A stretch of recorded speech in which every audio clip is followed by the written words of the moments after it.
कोई कानून नहीं है, बिजनेसमैन के लिए कोई कानून नहीं है। बिजनेसमैन बस पैसा खर्च करके अपना हर काम करवा लेता है, इससे इजी क्या मार्केट होगी। बिजनेसमैन को कोई प्रॉब्लम नहीं है, बिजनेसमैन जितना पैसा खर्च करेगा कुछ कोई भी काम करेगा। बड़े से बड़े महकमे वाले लोग आपके पास आते हैं। दुनिया में मुझे एक मुल्क दिखा दो जहाँ रजिस्ट्रार होती है ना, प्रॉपर्टी रजिस्ट्रेशन, वो आके आपकी ऑफिस में करके जाए। ये रजिस्ट्रार यहाँ के आपके ऑफिस में जाके, दुनिया में ऐसा कोई मुल्क तो बताए मुझे।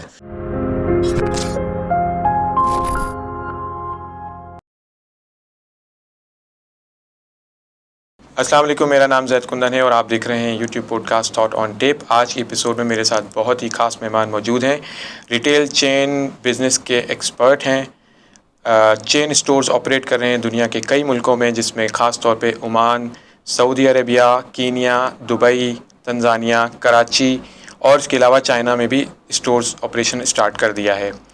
इसके अलावा पैट्रन है इंटरनेशनल मेमन ऑर्गेनाइजेशन के, पैट्रन है Memon association of Saudi Arabia के, चेयरमैन है एडवानी फाउंडेशन के। I would like to welcome Iqbal Advani sahab. Iqbal भाई, कैसे हैं आप? तबीयत कैसी है? ठीक ठाक हैं? सबसे पहले तो आपका बहुत शुक्रिया कि आप शो में तशरीफ़ लाए, अपना टाइम निकाला हमारे लिए। पाकिस्तान में एग्जिस्टिंग जो चेन स्टोर मार्केट है, जो कंपटीशन है, लाइक चेस है, इम्तियाज़ है और दीगर बहुत सारे हैं जो इस वक्त इमर्जिंग हैं और अभी और नए मार्केट में इमर्ज भी हो भी रहे हैं, तो उनको आप किस तरह देखते हैं? तो वो भी तो काम कर रहे हैं, उनका भी तो एक अपना स्टैंडर्ड बन गया है कराची पाकिस्तान की मार्केट में। उन्होंने यहीं से स्टार्ट से पैसा इधर से ही कमाया है ना। अच्छा, हाँ, उनको इधर से है तो हाँ, इन्होंने इनकी मेन जो है तो ये यहीं से है तो सब कुछ, तो इनको तो बाहर की मार्केट का इतना मुझे लगता है आइडिया भी नहीं होगा। और यहाँ पर इतना इजी काम है, यहाँ पर काफ़ी इजी है काम, मुश्किल नहीं है ये लोग, इन द सेंस यानी कि आपको यार कोई कानून नहीं है, कोई पूछता नहीं है, कोई भी काम कर लें आप। अच्छा। किसी भी किस्म का बिजनेस कर लें, आपको कोई पूछने वाला नहीं है। हर चीज़ में आप यहाँ पर बहुत ईजी है। आपको पता है कि आप खुद पाकिस्तान में रहते हो तो पाकिस्तान में बिज़नेस करना बहुत ईजी है। अभी जो एक शोरूम बंद हुआ था इनका, जिस तरह से प्रॉब्लम था, दुनिया में किसी मुल्क में दोबारा नहीं खुल सकता वो शोरूम जो अभी आप जिनके नाम ले रहे हैं। तो फिर इस मुल्क में बहुत कुछ ईजी है, बहुत ईजी है बिज़नेस के, आप कुछ भी कर जाए, यहाँ कोई पूछने वाला नहीं है। वो जो शोरूम में मुझे लगता है कि किसी और मुल्क में ऐसा वाक़या हो तो अभी तक तो मुझे लगता है उसके पूरे मुल्क के अंदर सब शोरूम बंद हो चुके हैं और वो केसों में लगा हुआ हो। तो इस मुल्क का जो काम का तरीक़ेकार है काफ़ी इजी है। बस मुझे जो प्रॉब्लम आ रही है, मैंने जो बताई कि मेरा सब बिज़नेस काफ़ी बाहर है और मैंने ज़्यादा सब जो भी इन्वेस्टमेंट तैयार हुई है मेरी वो बाहर से हुई है, तो मैं उसको देख के काम करूँगा। इन लोगों ने यहीं सब कुछ कमाया है, सब कुछ इनका यही है, तो इसके हिसाब से ये कभी भी बाहर नहीं जा सकेंगे। रिटेल लैंडस्केप में जब हम जाते हैं तो मुख्तलिफ़ कैटेगरीज़ हैं, बल्कि बेशुमार कैटेगरीज़ हैं, आपको पता है। होम है, बेबी है, घर की जितनी भी हाउस होल्ड प्रोडक्ट्स हैं, सारी बेशुमार उसमें कैटेगरीज़ हैं। तो बहुत सारी कैटेगरीज जो होती हैं वो हर जगह पे, हर मुल्क में बन नहीं रही होती हैं, बल्कि बाहर से इंपोर्ट हो रही होती हैं। तो इस तरह मुख्तलिफ़ कैटेगरीज़ की जो बाइंग है वो कहाँ से, आपकी मेन सोर्सिंग कहाँ से है? देखिए, मेरी सबसे ज़्यादा बाइंग चाइना से ही है, क्योंकि मेरे पास जो भी ज़्यादा वैरायटी हैं वो चाइना से ही है। तो चाइना इज़ एक तरह से, और मैन्युफैक्चरिंग हब भी चाइना है। और मेरा जो ताल्लुक, मेरी बाइंग है, मेरे पास मुझे लगता है 80% वैरायटी जो भी होंगी वो चाइना से, मेड इन चाइना। तो अच्छा। चाइना मेरे हेड ऑफिस भी, मतलब मैंने कहा था ना, हमारी एक ऑफिस भी बनाई हुई है चाइना में, वो परचेजिंग के हवाले से बनाई है। वहाँ हम सेल नहीं कर रहे, वहाँ से बाइंग हम लोग ज़्यादा चाइना से कर रहे हैं। फिर जिस मुल्क में भी हमारा बिज़नेस है उस मुल्क में वहाँ से लोकल मार्केट से भी हम माल ले लेते हैं और ज़्यादातर बाइंग हमारी चाइना से। अच्छा, ये चेन स्टोर के बिज़नेस में बेशुमार रिस्क हैं। एक तो सबसे पहला रिस्क तो ये होता है कि जब आप इन्वेंट्री स्टॉक करके रखते हैं, पूरा एक बड़ा वेयर हाउस ले रहे होते हैं, तो इसके अंदर आपका पैसा स्टक हुआ होता है और फिर Aahista Aahista time to time release होता है जैसे जैसे सेल होती है। तो ये रिस्क जो है वो सबसे ज़्यादा इफ़ेक्ट करता है बिज़नेस को। तो आपके सेविंग होम्स में, जहाँ जहाँ पे भी आपके आउटलेट्स हैं मुल्क भर में या बाहर भी, तो इस रिस्क को आप किस तरह मैनेज करते हैं? नहीं, मुझे ये रिस्क नहीं लग रहा। आपने मतलब आपकी राय से मैं इत्तेफाक नहीं कर रहा। रिटेल बिजनेस में कोई रिस्क नहीं है। हाँ, रिटेल बिजनेस में रिस्क नहीं है। रिस्क पता है किस बिजनेस में है? जिसमें आप क्रेडिट में माल बेचते हैं। नहीं, एक बात है, अगर स्टॉक आपने लिया हुआ है, अच्छा खासा स्टॉक बाइंग होती है, उसकी वेयर हाउसिंग होती है, अगर उसकी स्पीड स्लो हो जाती है सेल की, तो रिस्क आ जाता है ना कि अगर इसकी एक्सपायरी आ जाती है करीब, या ये रिटर्न की तरफ चला जाता है, या उसका फैशन चला जाता है, या इस तरह की बहुत सारी चीज़ें होती हैं। तो इस तरह से रिस्क तो इस तरह शुरू होता है अगर आपकी सेल स्लो हो जाए या कम हो जाए, किसी भी वजह से, हालात हो, कुछ भी वजह हो। नहीं, कुछ भी फेस्टिव वजह, बना रहे हो। आपकी डिपेंड करता है आपकी परचेसिंग किस तरह से की जा रही है। अगर आप अपनी रिटेल की परचेसिंग इस तरह कर रहे हैं कि बस मैं कुछ भी कोई भी वैरायटी ले रहे हैं आप, अब वो एक हफ्ते से ज़्यादा उसका स्टॉक नहीं ले रहे। टर्नओवर, मैं उसी की बात कर रहा हाँ, हूँ। तो अगर नहीं ले रहे तो हाँ, आपका फेल होने का चांस, देखिए मैंने जितनी भी कंपनियां बंद होते हुए देखी, बड़ी बड़ी कंपनियां डिफॉल्ट हो गई हैं रिटेल बिजनेस में, उनका जो मैंने जो सर्वे किया, वो ज़्यादातर वही लोग मार्केट से भागे या जिनका बिजनेस ख़त्म हुआ, जिन लोगों ने एक्स्ट्रा ऑर्डनरी क्वांटिटी ले ली, यानी बड़ी क्वांटिटी ले ली कि आपने ऐसे एक वैरायटी है जो आपने तकरीबन 6 महीने में वो माल ख़त्म होगा, आपने ले रखा है, तो 6 महीनों का स्टॉक क्यों किया जा रहा है। उन्होंने बल्क बाइंग बहुत ज़्यादा बल्क बाइंग में ही आप फेल हो सकते हो, बाकी रिटेल के बिजनेस में तो आप फेल हो ही नहीं सकते, क्योंकि आपने माल बेचना है, जैसे आपने सेल किया ऐसा आपके पास पैसा आ गया। दो चीज़ें ये है ना, आपने बहुत ज़्यादा एक्स्ट्रा क्वांटिटी ले ली, और सबसे बड़ी बात यह है कि हमारा जो बिज़नेस है वो ज़्यादातर डिपेंड करता है मेड इन चाइना पे। अच्छा।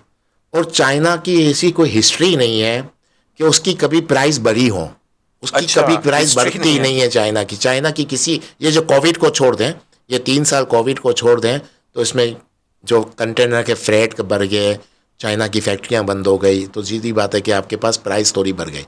लेकिन चाइना के, अब मैंने 25-30 साल से जो चाइना से काम कर रहा हूँ, मैंने चाइना में ऐसी कोई हिस्ट्री नहीं है उसकी कोई वैरायटी किसी भी आइटम का या किसी भी चीज़ की प्राइस बढ़ी हो। बहुत बड़ी बात है, हाँ, कभी प्राइस कभी फ्लक्चुएशन नहीं है। बढ़ी नहीं, प्राइस बढ़ी नहीं सकती, प्राइस हमेशा डाउन ही हो रही है।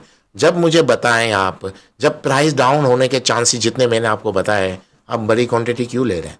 आप जब बड़ी क्वांटिटी लेंगे तो आप जब 6 महीने बाद जो बेच रहे हैं जिस आइटम को, मिसाल लें एक आइटम आप आज 100 रुपये की ली और 120 में आप बेच रहे हैं, एक एग्जाम्पल है, आपने 6 महीने का स्टॉक ले लिया, अब जब 3 महीने बाद आप उसको बेच रहे हो तो उसकी एक्चुअल कॉस्ट प्राइस मार्केट में 80 रुपीज़ हो गई, तो आप तो 20 रुपये से डाउन हो गए, तो कैसे काम हो सकता है। तो ज़्यादातर लोग वही फेल हो जाते हैं जो बड़ी क्वांटिटी लेते हैं। बड़ी क्वांटिटी वाला कभी भी कामयाब नहीं हो सकता, क्योंकि डिपेंड करता है चाइना के आइटम में। पाकिस्तान में बड़ी क्वांटिटी वाला कामयाब कैसे हो जाता है, उसका एक प्रॉब्लम दूसरा है, पाकिस्तान की करेंसी डिवैल्यू हो जाती है, वो प्राइस बढ़ती ही जाती है, प्राइस रुपीस में बढ़ रही होती है, एक्चुअल प्राइस नहीं बढ़ रही होती। आप चाइना की प्राइस उधर ही खड़ी होगी, यानी समझे 5 यून की एक आइटम मिल रही है, वो 4.5 की हो जाएगी, लेकिन पाकिस्तान में वो आइटम महंगी हो जाती है। उसकी वजह ये है कि पाकिस्तान की करेंसी डिवैल्यू हो जाती है, और वो समझता है कि इसमें मैंने जो लिया, इसके अंदर अपना प्रॉफिट कैलकुलेट कर रहा होता है। वो समझता है कि जो ये आज आइटम 400 की मिल रही है अब तो 500 की हो गई, तो मेरा तो ये हो गया, लेकिन एक्चुअल वो प्रॉफिट नहीं होता, क्योंकि जब वो लेने जाता है तो उसको महंगी मिलती है, लेकिन वो रुपीस में महंगी मिल रही है, एक्चुअल प्राइस उसकी कम नहीं हुई है, बल्कि एक्चुअल प्राइस उसकी बढ़ी नहीं है बल्कि कम हुई है। तो हमारे साथ प्रॉब्लम क्या है पाकिस्तान में, कि हमारी करेंसी इतनी डिवैल्यू हो जाती है, तो आपको लगता है कि प्राइसें बढ़ रही हैं, एक्चुअल प्राइसें नहीं बढ़ रही इतनी होती जितनी आपको महसूस हो रही होती है, वो रुपीस में बढ़ रही होती है। अच्छा, अगर हम इसको इस तरह देखते हैं कि पाकिस्तान के केस से हट कर देखते हैं, तो बाकी दुनिया में आपने बताया कि प्राइस का कोई इफ़ेक्ट इतना नहीं है, बल्क बाइंग ओवरलोडिंग करने का कोई फ़ायदा नहीं है, बल्कि नुकसान है। बिल्कुल नुकसान है। हाँ, इस बार जो प्राइजें बढ़ी हैं, जो अगर दुनिया के अंदर अपार्ट फ्रॉम कोविड, हाँ, कोविड के बाद जो बढ़ी, उसकी वजह मैंने बताई कि इंडस्ट्रियां बंद हो गई, फ्रेट जो मुझे आपको इतना बता दूं, जहां हम $1500 के फ्रेट पे चाइना से माल आ रहा था, वो 10-10 हज़ार डॉलर हो गया। तो वो प्राइस बढ़ने की एक वजह, वो उसको अगर कोविड के पीरियड को आप छोड़ दो, बाकी प्राइसें नहीं बढ़ती। हाँ, फूड स्टफ की आइटमों की प्राइसें बढ़ जाती हैं, वो फिर एक गवर्नमेंट की पॉलिसी की वजह से भी होता है, और उसके काफ़ी दूसरी भी बातें। बाकी जिन तरह से आइटमें हो गई, फर्नीचर हो गया, मेरे पास जो है टॉयज़ हो गई, क्रॉकरी हो गई, उनमें किसी की भी प्राइस नहीं बढ़ सकती, ऐसा अभी तक तो मैंने नहीं देखा। और जो कहते हैं प्राइसें बढ़ती हैं, तो मुझे लगता है उनको कैलकुलेशन करने नहीं आता। अच्छा, कोविड का तो एक ग्लोबल इम्पैक्ट है, उसका तो हम उसको तो अपार्ट फ्रॉम दिस बात कर रहे हैं। तो वैसे ये बात आपने बड़ी हैरानकुन बताई कि प्राइस बढ़ने का इतना इफ़ेक्ट नहीं है, क्योंकि रिटेल इंडस्ट्री या चेन स्टोर इंडस्ट्री जो है वो ज़्यादातर इस बात पे डिपेंड करती है, जितना मैंने देखा है, जितना बाकी दुनिया का एक्सपीरियंस है, जितना हम समझते हैं कि पाइल मोर सेल इन लो, यानी कि ज़्यादा जमा करके रखो, पाइल अप करो और उसको फिर कम प्राइस में बेचो, ताकि वो कम प्राइस में आपने बाय किया होगा तो प्राइस बढ़ेगी, तो आपका प्रॉफिट उसमें सस्टेन रहेगा। तो ये कॉन्सेप्ट पे तो ये इंडस्ट्री खड़ी है। नहीं बाबा, पाकिस्तान में तो यही नहीं, पाकिस्तान देखिए, पाकिस्तान की मार्केट को काउंट नहीं करें, ये मार्केट एक अलग ही मार्केट है ये दुनिया की मार्केटों से इसका कोई ताल्लुक नहीं है, ना दुनिया की तेज़ी से इसका कोई ताल्लुक है, ना इसका दुनिया की अपना मंदी माहौल से। है। ये एक अपनी मार्केट है, इसका कुछ इसका कोई ताल्लुक नहीं है दुनिया की मार्केटों से। ये एक अलग ही मुल्क है जिसको कोई काउंटिंग ही नहीं करते। इसको यहाँ पर एक ऐसा मुल्क है जहाँ सुबह एम्प्लॉय को रखो, रात को निकाल दो, कोई कानून नहीं है, कोई पूछने वाला नहीं है। आपको जो काम करना है आप कर सकते हो इस मुल्क के अंदर। कोई यानी आपको पता है आप क्या यहाँ चेकिंग आती हैं, वो चेकिंग करने वाले क्या करते हैं। ये मुल्क एक अलग ही मुल्क है, यहाँ की पुलिस एक अलग है, यहाँ की सब चीज़ें अलग है। यहाँ पर आपको मैं मिसाल दूं कि यहाँ सब चीज़ें एक तरह से, इसको आप दुनिया से कंपेयर मत करें। इसको आप दुनिया से कंपेयर करेंगे आप बीमार हो जाएंगे। तो बीमार हो पाकिस्तान जाएंगे। को आप कंपेयर करने की ज़रूरत नहीं है। आपको मैं वर्ल्ड वाइज कंपेरिजन कर सकता हूँ। फूड स्टफ और इसके प्राइस बढ़ने की कुछ वजूहत हैं। इंटरेस्ट रेट दुनिया में बढ़ा दिया, उनके कुछ और प्रॉब्लम्स थे जिसकी वजह से थोड़ी महंगाई होती जा रही है। लेकिन फिर भी पाकिस्तान से आप कंपेयर नहीं करें। बाकी दुनिया में अगर आप टॉयज़ हो गए, जितनी दूसरी आइटम है खाने पीने को छोड़ के, बाकी प्राइसें कभी बढ़ती नहीं है, ना कभी बढ़ेंगी किसी भी चीज़ की। कोई वॉच ले लें आप, कोई भी चीज़ ले लें, अच्छा। इसकी प्राइसें नहीं बढ़ती। वर्ल्ड वाइज तो मैंने नहीं देखा बढ़ते हुए प्राइसें किसी भी चीज़ों की, क्योंकि प्राइस बढ़ नहीं सकती। आपने आज एक टॉयज़ लिया बच्चों के लिए, या आपने कोई क्रॉकरी की आइटम ली, 3 महीने बाद एक नई डिज़ाइन आ जाएगी, एक नया मॉडल आ जाएगा। जब नया मॉडल आ जाएगा तो अंडरस्टूड है पुराना जो मॉडल है उसकी प्राइस वैसे ही कम हो जाएगी। तो उन चीज़ों की प्राइस कभी नहीं बढ़ सकते। लेकिन अभी खाने पीने के आइटमों को तो आप नया मॉडल नहीं आ सकता ना, शुगर तो शुगर ही है। तो मकसद कहने का ये कि उसको कंपेयर नहीं करें फूड स्टफ से। बाकी किसी की भी प्राइस बढ़ती नहीं है, एक पाकिस्तान को छोड़ दें। और पाकिस्तान में क्यों प्राइस बढ़ जाती है वो मैंने आपको रीज़न बताया। अच्छा, तो इस बिज़नेस में सस्टेनेबिलिटी जो है, प्रॉफिट मार्जिन जो है वो फिर कहाँ पे है? कहाँ से प्रॉफिट मार्जिन स्टार्ट होता है? देख डिपेंड करता है कि आपके पास पाकिस्तान की बात नहीं कर रहा। हाँ बस पाकिस्तान नहीं, प्रॉफिट मार्जिन का डिपेंड करता है कि आपके पास मोनोपोली आइटमें कितनी है। अगर अच्छा। आपके पास मोनोपोली है जो मार्केट में अवेलेबल नहीं है किसी के पास, तो उसमें आप 100% प्रॉफिट रख लें, 200% प्रॉफिट रख लें। वो डिपेंड करता है डिमांड के ऊपर। और बाकी अगर मार्केट में कॉमन आइटम है कोई भी आपके पास है और 4 स्टोरों पे और भी है, तो उसमें आप ज़्यादा से ज़्यादा 20 से 25% रख सकते हो, इससे ज़्यादा नहीं। मैं जो आपको परसेंटेज बोल रहा हूँ वो कॉस्ट पे नहीं बोल रहा, वो सेल पे बोल रहा हूँ। अच्छा। परसेंटेज 2 तरह से निकाले जाते हैं। कुछ लोग कॉस्ट पे निकालते हैं, कुछ लोग सेल पे निकालते एक हैं। मार्जिन होता है, एक मार्कअप होता है। हाँ, तो मैं परसेंटेज आपको बोल रहा हूँ ऐसे सेल के ऊपर। ये 25% से ज़्यादा फिर आप नहीं रख सकते अगर जो आइटम मार्केट में कॉमन है। और जो आइटम आपके पास है किसी और के पास नहीं है, तो उसमें तो आप कितना भी रखो किसी को प्राइस ही नहीं पता। अच्छा, तो ओवरऑल आपकी जो पाकिस्तान के अलावा बात करें तो आप इसी तरह इसको कैलकुलेट कर रहे होते हैं? किस तरह कैलकुलेट मतलब? लाइक सेल्स और मार्कअप हाँ देखिए, परसेंटेज। मार्केट में आपने अपने आप को मार्केट में रखना है तो आपको जो कॉमन आइटम है उसमें प्राइस डाउन करनी पड़ेगी। वो आप प्राइस कम रखोगे तभी आप मार्केट में रह पाओगे। तो आप ऑडियंस को अट्रैक्ट करोगे? 100%, क्योंकि उसके पास सबकी प्राइसें आ जाती हैं। जब एक आइटम 10 स्टोर पे है तो उसके पास 10 स्टोर की प्राइस आ गई। और अगर आपको कस्टमर को अपने पास अट्रैक्ट करना है, अपने पास खड़ा रखना है, तो सीधी बात है आप उनसे कम कीमत रखें, आपके पास कस्टमर आएगा। लेकिन ये चीज़ें आप कब कर सकोगे? जो कॉमन आइटम है उनके प्राइस डाउन कब कर सकोगे कि आपके पास बेशुमार मोनोपोली आइटम होंगी जो मार्केट में अवेलेबल नहीं होगी। उन आइटम में आप उसका मार्जिन बढ़ा लेंगे और जो कॉमन आइटम है जो मार्केट में सब अवेलेबल है वो उसके प्राइस कम कर दें। जैसे एक दूध है, शुगर है, चावल है, ये सब आइटम की ज़रूरत है। हर किसी को इसके प्राइस पता है, वो हमेशा प्राइस डाउन कर दें उनके। उसके कम से कम कीमत रखें, आपके पास लोग आएंगे। बाकी कितनी चीज़ें ऐसी हैं जिसकी कीमत किसी को पता नहीं होती, और वो अगर मार्केट में नहीं है आप उसके प्राइस हाई कर ले तो आपका परसेंटेज आप वहाँ पर कवर कर लेंगे। अच्छा, ऑडियंस को यानी कि पोटेंशियल कस्टमर को अट्रैक्ट करने के लिए क्या स्ट्रेटजीज़ हैं नॉर्मली? जैसे कि लोकेशन है, कोई कन्वीनियंट लोकेशन पे स्टोर बनाया जाए, या उसकी लाइटिंग या उसकी शेल्फिंग ऐसी की जाए, या ऐसी इन्वेंट्री स्टॉक की जाए जो इलाके के हिसाब से या उस एरिया के हिसाब से देखिए मैटर करती हो। वो चीज़ें तो सब अपनी जगह है। जो सबसे ज़्यादा मेरी जो सोच है, मैंने जो नोट किया कि सबसे ज़्यादा आपके पास ये हो कि जगह इतनी बड़ी हो कि आपका कस्टमर मूव कर सके, कन्वीनियंट हो, बिल्कुल पहली चीज़। स्पेस बड़ा हो। स्पेस बड़ी होनी चाहिए। और दूसरी चीज़ आपके पास प्राइस अच्छे होने चाहिए, दूसरों से कम प्राइस होनी चाहिए, और बेशुमार ऐसी आइटमें होनी चाहिए जो किसी के पास नहीं हो। ये दो Monopoly चीज़ें, items। हाँ ये 2-3 चीज़ें अगर आपने की, फिर बाहर के हवाले से मैं कहता हूँ कि पार्किंग अवेलेबल होनी चाहिए, तो फिर आपका स्टोर काफ़ी सक्सेसफुल होगा। अब उसको मार्केटिंग करना है, उसको लोगों तक पहुँचाना है अपना स्टोर, या आपकी प्राइसें कैसी हैं, आपके पास कौन सी आइटमें हैं, उसके लिए आपको एडवर्टाइजमेंट करनी पड़ती है। और अगर आप किसी भी ऐसी जगह पे काम कर रहे हो जिधर भी आप काम कर रहे हो, उस मुल्क के जो ज़्यादा सेलिब्रिटी जो मशहूर लोग हैं, उनसे अगर आप अपना फीता कटवा लें तो बहुत अच्छा हो जाएगा। वीलॉग करवा लें। फिर आप उनसे वीलॉग करवा लें जिनके फॉलोवर्स बहुत ज़्यादा हैं, और उनके ज़रिए वीलॉग करवा तो आपने घर घर अपने शोरूम पहुंचा दिया। और इसके बाद जब आपने एक बार पहुंचा दिया अपना शोरूम घर पे, तो एक बार तो सब विज़िट करेंगे, और जब वो विज़िट करने आए तो प्राइस आपकी दूसरों से कम होनी चाहिए, और आपके पास बेशुमार ऐसी आइटम होनी चाहिए जो किसी के पास नहीं है। ये काम कर जाओगे, आपके स्टोर पास हो जाएंगे। अच्छा, सबसे पहले जो है वो यानी कि एडवर्टाइजिंग करने के बाद हम आप ये देखते हैं कि ऑडियंस को किस तरह से अट्रैक्ट करना है। इसके अलावा मुझे ये बताइएगा कि प्रॉफिट के अंदर जो है ना, एक स्टॉक की प्रॉफिट मेकिंग कैलकुलेशन आपने मुझे बताई, इसके अलावा भी कोई सोर्स ऑफ प्रॉफिट है क्या इस बिज़नेस में? जैसे कि रिटेल बिज़नेस में जब हम बैठे होते हैं तो वहाँ पे शेल्फ रखे होते हैं, शेल्फ के रेंट लिए जाते हैं, ब्रांड से कंसर्न करके जो है उनको स्पेस दी जाती है, ब्रांड को रेंट पे स्पेस दी जाती है शेल्फ के अंदर, स्टोर के अंदर की। तो इस तरह का प्रॉफिट मेकिंग सिस्टम है? हाँ, इस पे किया जाता है, लेकिन डिपेंड करता है कि आपके पास कस्टमर कितना है। अब जितना आपके पास ज़्यादा कस्टमर होगा, इतना आपको रेंट भी मिल सकता है, लेकिन वो सब बात की बातें हैं। पहले तो आपको सबसे पहले तो आपके पास कस्टमर होने चाहिए।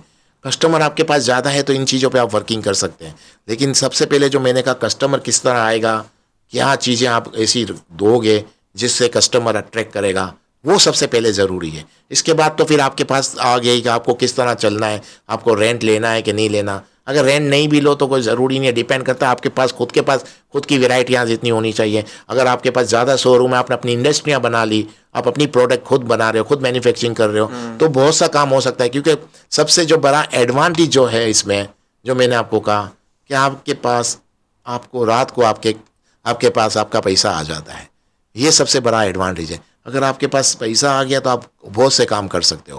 होलसेल बिजनेस और रिटेल बिजनेस में ये फ़र्क आ जाता है कि वो आपको उधार बेचना पड़ता है, उसकी रिकवरिंग में आपको प्रॉब्लम आती है। यहाँ आपको कोई प्रॉब्लम नहीं है। यहाँ बस जो 3-4 चीज़ें मैंने की, अगर आप इस पर इम्प्लीमेंट कर लें तो आप काफ़ी सक्सेस हो सकते हैं।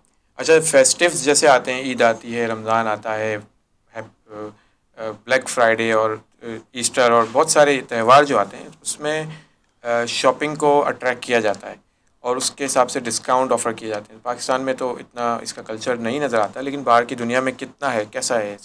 ना, डिस्काउंट के पीछे पब्लिक कस्टमर आता है, और वो आपने जो बात की थी वीलॉग बनवा लें आप उससे और डिस्काउंट दें तो कस्टमर बहुत आएगा। बल्कि मैं तो कहता हूँ हर वक्त कुछ ना कुछ करते रहें, हर वक्त डिस्काउंट ऑफर करते हैं। हाँ, डिस्काउंट ऑफर करना ही चाहिए, हर वक्त डिस्काउंट ऑफर करते रहेंगे, इससे आपके पास कस्टमर आता रहेगा। और कस्टमर को लाने के लिए आपको वफ़े इसके डिस्काउंट करने के लिए मैंने आपको तरीका बताया था, जो कि अगर आपने कैश बाइंग की तो जो भी दुनिया में जहाँ भी अवेलेबल स्टॉक हो, जिनके प्राइस बहुत कम हो गई होगी, अगर आप उनसे स्टॉक लेते हो और फिर अपने वीलॉग से आप ये चीज़ें मार्केटिंग करते हो, तो मुझे लगता है इसका रिजल्ट बहुत ज़्यादा अच्छा एक कॉन्सेप्ट है EDLP, एवरीडे लो प्राइस, जो कि बाहर के चेन स्टोर्स ऑफ़र करते हैं। तो उसमें वो रोज़ाना बहुत सारी चीज़ों पे, मुख्तलिफ़ चीज़ों पे रोज़ाना डिस्काउंट ऑफ़र कर रहे होते हैं कि आज इस पे डिस्काउंट है, फिर उस पे है, फिर उस पे है। तो इस तरह उनका स्टॉक भी तेज़ी से निकलता है और उनका नया कस्टमर भी आता रहता है। जैसे अगर ब्यूटी पे या कॉस्मेटिक्स पे डिस्काउंट लगाया होगा तो उन्होंने ऑनलाइन पे उसकी एडवर्टाइजिंग करी होगी,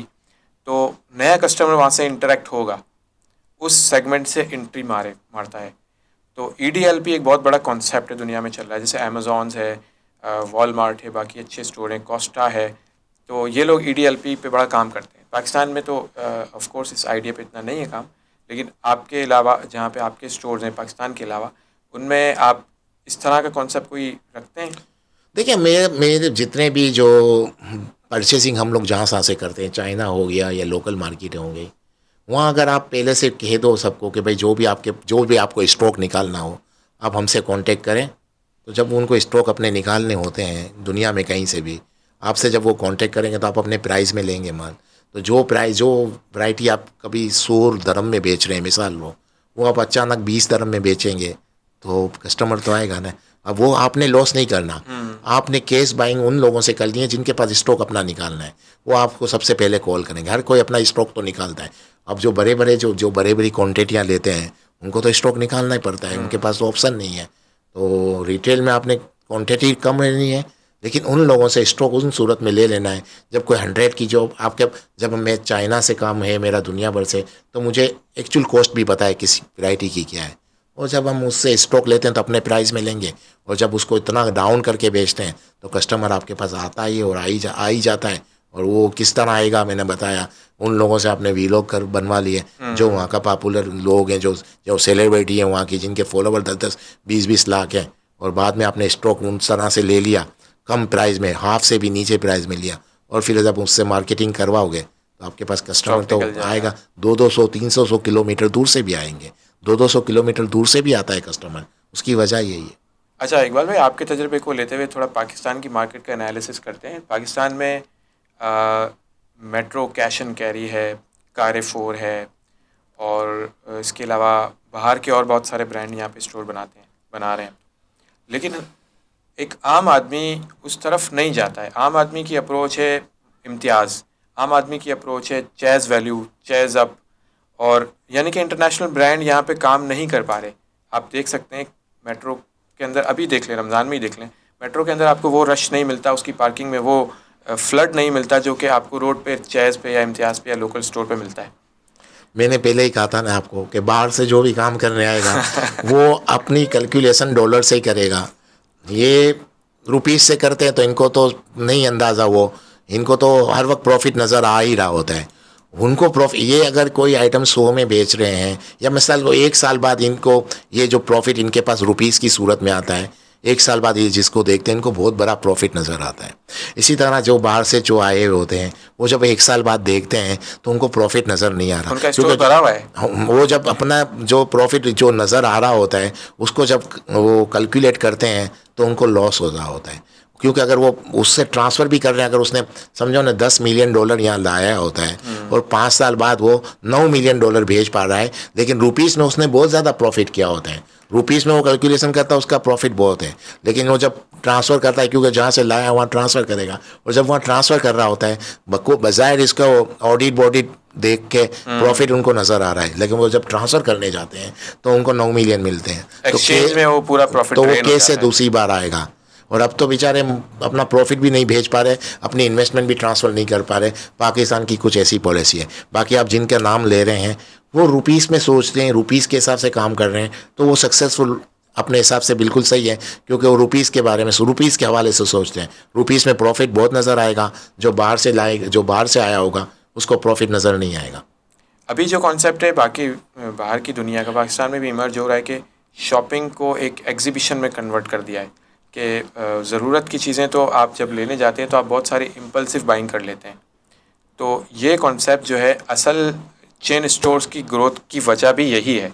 चेन स्टोर आपको पता होगा अच्छा से कि जो आई कांटेक्ट पे जो प्रोडक्ट्स रखी जाती हैं, जो शेल्फ की जाती हैं, तो वो ख़ास तौर पे ऐसी प्रोडक्ट्स रखी जाती हैं कि जो फ़ौरन जिनको सेल करना हो।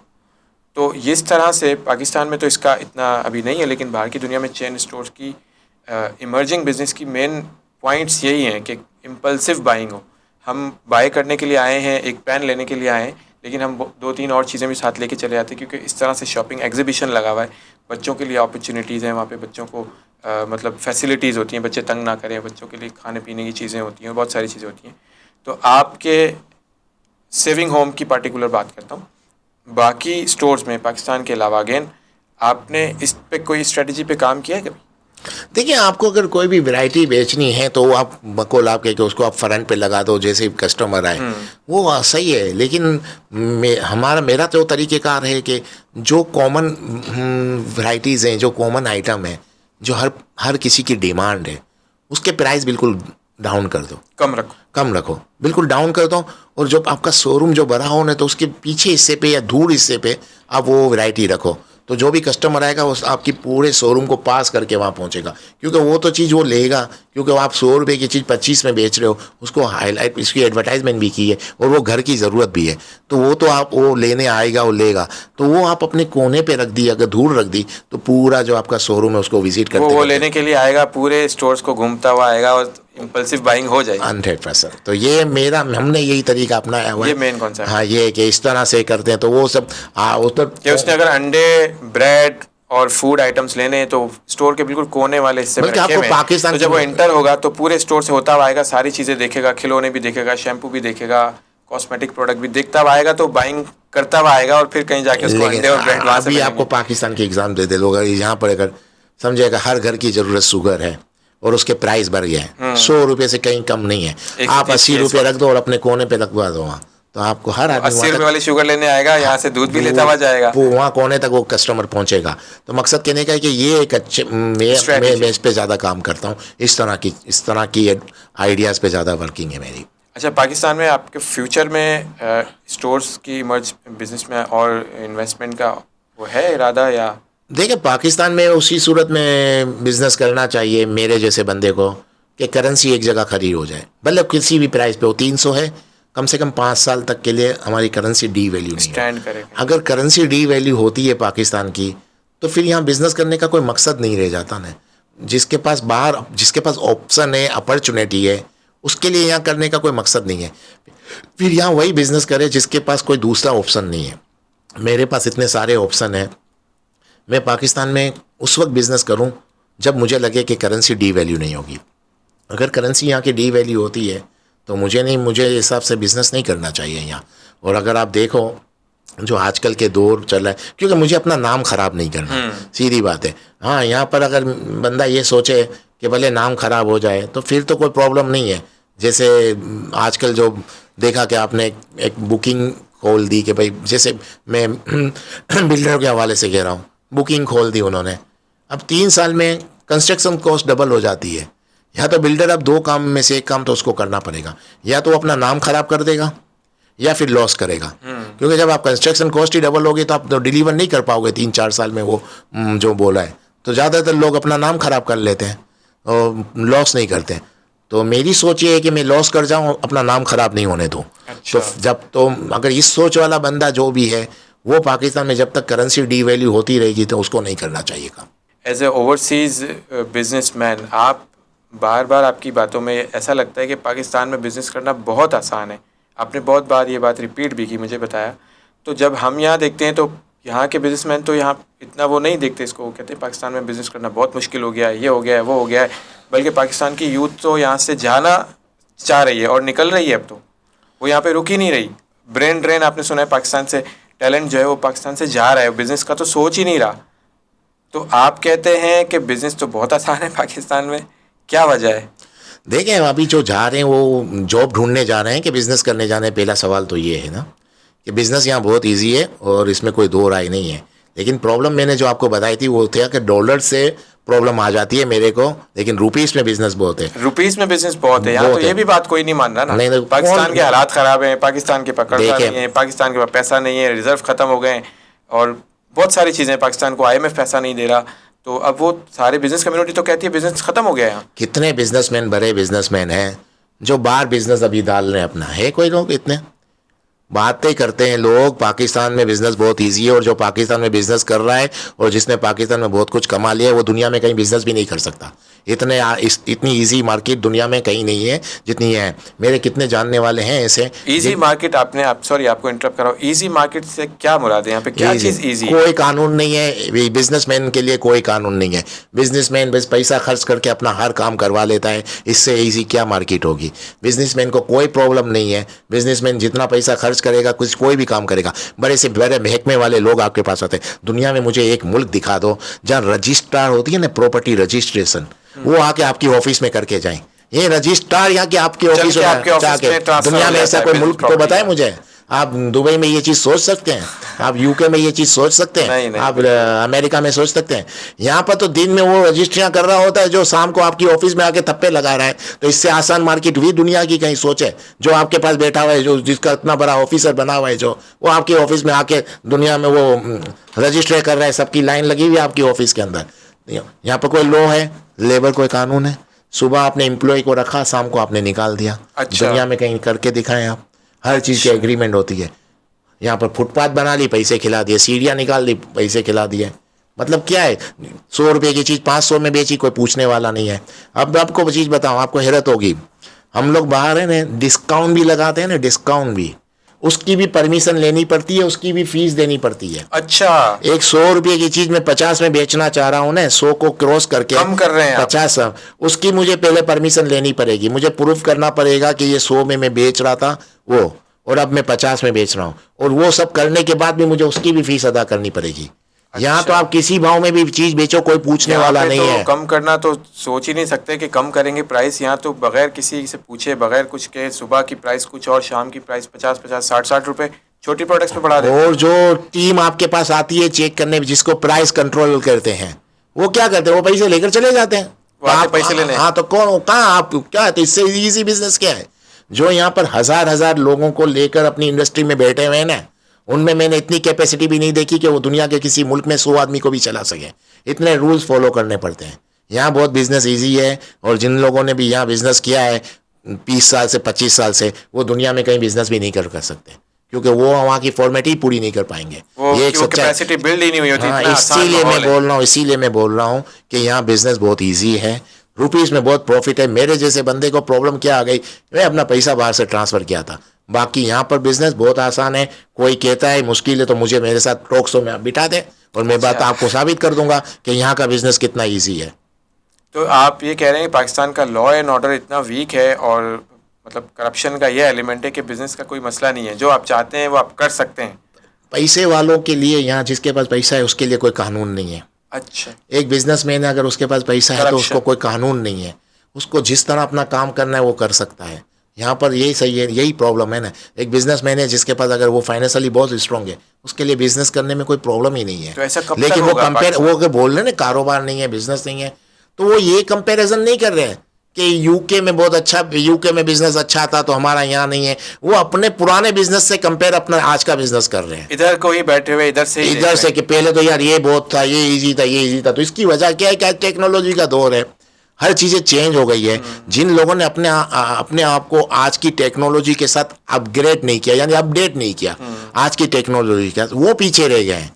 तो वो अभी देसी स्टाइल में बात कर रहे होंगे। लेकिन अगर आज की टेक्नोलॉजी के साथ जो बिजनेसमैन अपने आप को अपडेट रखता है, वो पाकिस्तान में आज भी बहुत सक्सेसफुल है। लेकिन वक्त चेंज हो गया, लोग चेंज हो गए, तरीक़ेकार चेंज हो गए, हम लोग उसी स्टाइल में काम कर रहे हैं, वो तो कभी कामयाब नहीं हो सकता। आज का आपका काम करने का तरीका चेंज हो गया। आज आप आर्टिफिशियल इंटेलिजेंस का दौर है, और हम लोग वही पुरानी बातों में जो बिजनेस करेंगे तो वो फेल हो गए हैं। उनको अच्छा नहीं लग रहा कि यहाँ काम नहीं है, वो बाहर कुछ भी नहीं कर सकेंगे। ये भी मैं बोल दूं, अगर आपके कुछ जानने वाले से हैं, उनको बोलो बाहर जाके काम करके दिखाओ। अगर वो सक्सेसफुल हो जाए तो आप मुझे बुलाना। नहीं हो सकते, क्योंकि दौर चेंज हो गया। वो आज के साथ, आज की टेक्नोलॉजी के साथ अपने आप को अपडेट नहीं कर पाए, तो उनसे काम नहीं हो रहा। वो का जो नीड है वो नहीं है। आज देखिए, मुझे पाकिस्तान में अभी तो बहुत पुराना है कि ये तो वो मुल्क है जहाँ लिफ्ट चलाने के लिए भी आदमी रखा हुआ है। हाँ, दुनिया में ऐसा नहीं है ना, ऐसा मुल्क है, ऐसी लेबर, इतनी सस्ती लेबर है, लिफ्ट के भी लिए आपको आदमी मिलेगा, कौन से फ्लोर पे जाना है। तो मकसद कहने का, इस मुल्क को किसी से कंपेयर पहले तो करो नहीं, लेकिन यहाँ बिजनेस बहुत ईजी है। एक्चुअली प्रॉब्लम क्या है, पूरे सिस्टम में प्रॉब्लम है। और स्टार्ट से, जब से पाकिस्तान बना है, सबसे प्रॉब्लम है। मैं आपको एक एग्जाम्पल देता चलूँ। एक SHO है ना, SHO, उसकी तनख्वाह इतनी है कि उसका घर भी नहीं चले। उसके पास इख्तियारात इतने हैं कि रोज़ के 10 लाख कमा सकते हैं। तो वो क्या करेगा? हमने माहौल ऐसा बनाया, जो नहीं करना चाहता है वो भी करे। एक कस्टम ऑफिसर है, उसकी तनख्वाह कितनी है, उसके इख्तियारात कितने हैं, तो बेईमानी तो करेगा नहीं। तो डे वन से हम लोगों ने यही माहौल बना रखा है कि जो नहीं करना चाहेगा वो भी करेगा, और पूरी सोसाइटी। अब हमारे यहाँ प्रॉब्लम, सबसे बड़ी बात क्या है, चीटिंग करना बुरा नहीं समझा जाता, बेईमानी करना बुरा नहीं समझा जाता। फैशन है, और उसको वो खौफ भी नहीं है। आप देखें, एक दुकानदार मिलावट कर रहा है और बेच रहा है, और जैसे अजान होगी मस्जिद की तरफ भाग भी हो रहा है सबसे पहले। तो उसको कोई खौफ भी नहीं है, यानी वो सोचता नहीं है मैं फिर इबादत क्यों इसलिए करने जा रहा हूँ, किससे क्या मांगने जा रहा हूँ। वो ये कह, तो मकसद कहने का ये इतना रच बस गई है कि हम बेईमानी को बेईमानी नहीं समझते, इसको हम बोलते हैं कि इसके बगैर चल नहीं सकते। ऐसी सोच बन गई है हर आम आदमी की कि इसके बगैर गुजारा नहीं है। तो कैसे आप सोचते हैं कि इसकी कभी करेक्शन होगी? नहीं हो सकती। ये तो बहुत ही ख़राब सूरत हाल है, इसका मतलब है। अच्छा, आपके पास बेशुमार लेबर है, आपके पास इतना, आपका बिजनेस दुनिया के कई मुल्कों में फैला हुआ है, तो आपका कंट्रोल उसके ऊपर कैसे है? आप तो हर जगह खुद से तो नहीं मैनेज कर सकते, आप लोगों पे डिपेंड करते हैं। आपके मैनेजर्स होंगे, सुपरवाइजर्स होंगे जो स्टोर्स को देखते होंगे और आपको रिपोर्ट करते होंगे, तो आपका कंट्रोल कैसे है उन सब पे? देखिए, अगर आपके पास 1000 आदमी है ना काम करने वाला, तो आप सिर्फ 20 आदमी को भी कंट्रोल कर लो ना, तो आपके 1000 आदमी कंट्रोल हो जाएंगे। बस तो आपने सुपरवाइज़र बना दिया, उसके ऊपर बंदे रख दिए, रीजनल ऑफिसर बन गए, सब चीज़ें।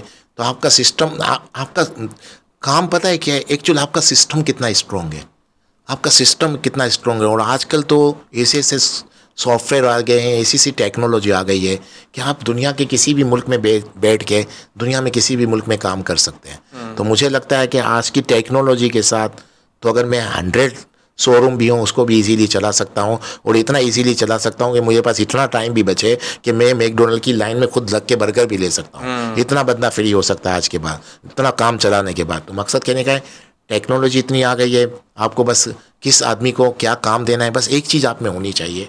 अगर वो चीज़ आप में है तो आप पूरी दुनिया में बिजनेस चला सकते हैं कि किस आदमी से कौन सा काम लेना है। अच्छा। जिस दिन आप में ये क्वालिटी आ गई कि किस आदमी से कौन सा काम लेना है, तो आप पूरी दुनिया में बिजनेस चला सकते हो। फिर 2-3 चीज़ें आपको और करनी पड़ेगी। आपका जो एम्प्लॉय है उसके दिमाग में ये डाल देना है कि जिस कंपनी में तू काम कर रहा है वो कंपनी तेरी हर प्रॉब्लम सॉल्व करेगी। उसको आपको अच्छा। हर प्रॉब्लम आपके एम्प्लॉय को ये समझ में आ गई कि मैं कैसी भी प्रॉब्लम में आ जाऊं, मेरे पीछे मेरी कंपनी है। और आपकी कंपनी जैसे जैसे तरक्की करे, आप अपने एम्प्लॉय की भी तरक्की करते जाओ, तो उसकी तरक्की, आपकी कंपनी की तरक्की में उसकी तरक्की जुड़ गई, और उसको ये लगता है कि इस कंपनी की तरक्की में मेरी कंपनी है, मेरी तरक्की है, तो वो आपके साथ जुड़ गया और आपको 100% देगा।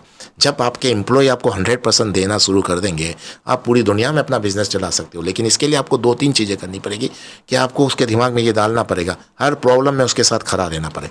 और एक और चीज़, जब आपका एम्प्लॉय अच्छा काम करे, उसकी पीठ थपथपाना ना भूलें, उसको Appreciate करें। इनकरेज करें, पहली चीज़। और उनको सुनने की आदत डालें। अपने जो 20, 25, 50 एम्प्लॉय हैं जो आपके वर्ल्ड को कंट्रोल कर रहे हैं, उनको सुनने की आदत डालें। उनको जब सुनेंगे आप, फैसला तो आपने करना है, पॉलिसी तो आपने देनी है, पहले उनसे पूरी फीडबैक ले लें। फिर आप जब पॉलिसी बनाएंगे आप कभी फेल नहीं होंगे। लोग ज़्यादा मार कहाँ खा जाते हैं, अपने एम्प्लॉय की बात नहीं सुनते। और दूसरी एक चीज़, आज का मजदूर है ना, वो भी पहले इज्जत मांगता है, बाद में रोटी मांगता है। ये चीज़ आपको मालूम होनी Respectful। चाहिए। आप अपने स्टाफ को, अपने एम्प्लॉय को रिस्पेक्ट दें, उसकी वो अच्छा काम करें, उसको इनकरेज करें, उसकी पीठ Appreciate थपथपाएं करें। करें, उसकी हर प्रॉब्लम में आप खड़े हो जाएं। कैसे भी प्रॉब्लम हो, सैलरी की सूरत में हो, घर में कोई प्रॉब्लम हो गया, बाप का एक्सीडेंट हो गया, बाप बीमार हो गया, माँ बीमार हो गई, उसकी उस प्रॉब्लम में आप खड़े हो जाओ। उसके दिमाग में आपने ये डाल दिया कि तेरा बॉस तेरी हर प्रॉब्लम में तेरे साथ खड़ा है। वो आपको जब 100% देगा तो आपको बिज़नेस करना सब ईजी हो जाएगा। देखिए बिज़नेस है ना, आप नहीं चलाते, बिज़नेस आपकी टीम चलाती है। चलाती तो है। अपनी टीम को लेकर चलना, टीम को इस तरह जिस तरह मैंने कहा, आप कभी फेल नहीं होंगे। और एक चीज़ मैं बताऊं, जो बहुत मेहनती आदमी होता है ना, जो बहुत मेहनती, आप बचपन से सुनते होंगे, वो बड़ा बिजनेस कभी नहीं कर सकता जब तक उस मेहनती के खोल से वो नहीं निकलेगा। अच्छा। वो बहुत क्योंकि सारी जगह मेहनती, वो मेहनत चाहिए। मेहनती आदमी क्या होता है, क्या करता है, वो सब काम खुद करना है उसको। वो दिमाग, आपने देखा होगा यहाँ पर भी किसी के एक शोरूम होगी, आपने बचपन से देखते होंगे, अभी तक उसका एक ही शोरूम होगा। वो सारे काम खुद करेगा, हाँ, तो फिर कैसे? उस गली में जो क्रिकेट खेल रहा होगा ना जो बच्चा, वो कहाँ से कहाँ पहुंच गया होगा। ऐसे आपको बहुत से वाकयात मिलेंगे। वजह क्या है, वो हर काम खुद करता है। और जब आप हर काम खुद करोगे तो आप तरक्की नहीं कर पाओगे। तो बिजनेस आपको करना है तो आपको अच्छी टीम बनानी पड़ेगी। टीम बनाने के तरीके मैंने बता दिए, और दूसरों पे भरोसा करना पड़ेगा। हर काम हर आदमी नहीं कर सकता, लेकिन जो मेहनती आदमी होता है ना, वो हर काम खुद ही करेगा। ताला भी खोलेगा वो, ताला बंद भी वो करेगा, हर चीज़ उसने करनी है, तो वो उसी जगह रहता है। तो मकसद कहने का है, बिजनेस के लिए सिर्फ Trust। मेहनत नहीं होनी चाहिए, दूसरी बहुत सी चीज़ों की ज़रूरत है। उस मेहनत के खोल से आपको बाहर निकलना पड़ेगा। Team building बहुत करना ज़्यादा है। मेहनती, जिसने हम लोग बोलते हैं यार ये कितना मेहनती है, सब काम अपने हाथ से करता है, वो कभी अपना बिजनेस नहीं बना पाएगा। Thank you very much Iqbal भाई, बहुत अच्छी बात आपने मुझे बताई कि मेहनती होना ज़रूरी नहीं है, लेकिन स्मार्ट होना ज़रूरी है, और ट्रस्ट करना, अप्रिशिएट करना बिजनेस के मेन पॉइंट्स है। Thank you very much.